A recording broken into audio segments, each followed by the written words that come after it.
বেশ লম্বা সময় জুড়ে ৮টার পর থেকে ভোট কালেকশন শুরু হয়েছে। এখন পর্যন্ত ভোট গ্রহণ, শিক্ষার্থীদের রেসপন্স, অনাবাসী শিক্ষার্থীদের আগমন, নারী শিক্ষার্থীদের যারা বাইরে থাকেন তাদেরও আগমন, সবকিছু সন্তোষজনক ছিল এবং শিক্ষার্থীরা বেশ ভালোভাবেই আসছে।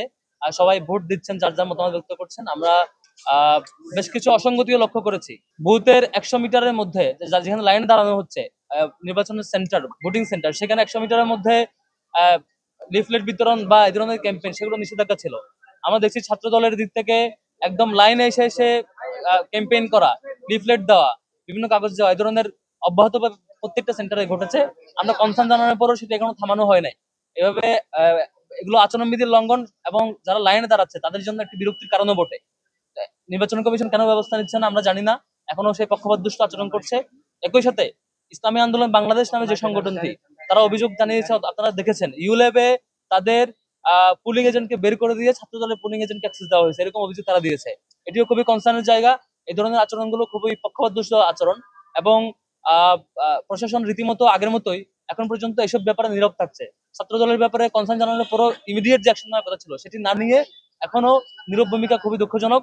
এরপর আমরা ঢাকা বিশ্ববিদ্যালয়ের শিক্ষার্থীদেরকে অনুরোধ করব, এই ডাকসু নির্বাচন আপনাদের জন্য, সকল শিক্ষার্থীর জন্য, যে শিক্ষার্থীরা নিজেদের মতামত ব্যক্ত করতে আসবে। আপনারা যারা হলে আছেন কিংবা যারা অনাবাসিক জায়গায় যার যার বাসায় আছেন, প্রত্যেকে অবশ্যই আসবেন এবং ভোট সেন্টারে এসে আপনার মতামত দিবেন, পছন্দের প্রার্থীকে ভোট দিবেন। এই ডাকসু নির্বাচনে আমরা যেমন করে পরিবেশ দেখাবো, যে পরিবেশ দেখাবো, যে অন্যায়ের বিরুদ্ধে প্রতিরোধ গড়ে তুলে আমাদের মতামত ব্যক্ত করার প্র্যাকটিসটা দেখাবো, বাংলাদেশ সে পথে এগাবে।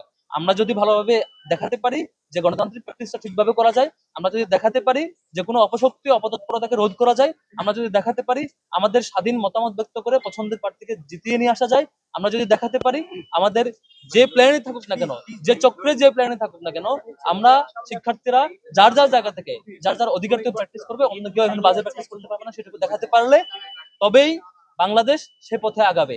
আগামী আগামী আগামী পথ চলায় বাংলাদেশ যত গুরুত্বপূর্ণ ইভেন্ট আসবে, প্রত্যেকটা ইভেন্টেই সেভাবে আগামী বলে আমি প্রত্যাশা করছি। শিক্ষার্থীদের অনুরোধ করবো বাংলাদেশকে পথ দেখাতে, বাংলাদেশের আগামীর যাত্রাকে পথ দেখাতে প্রত্যেকে ডাকসু নির্বাচনে আসবেন, অংশগ্রহণ করবেন, শিক্ষার্থীরা ভোট দিবেন এবং ভোট দিয়ে আমাদের ডাকসুর যে সত্যিকারের যে প্রত্যাশা আমাদের এবং সকলের মতামতের ভিত্তিতে প্রতিনিধি নির্বাচন করা, সেটি করবেন।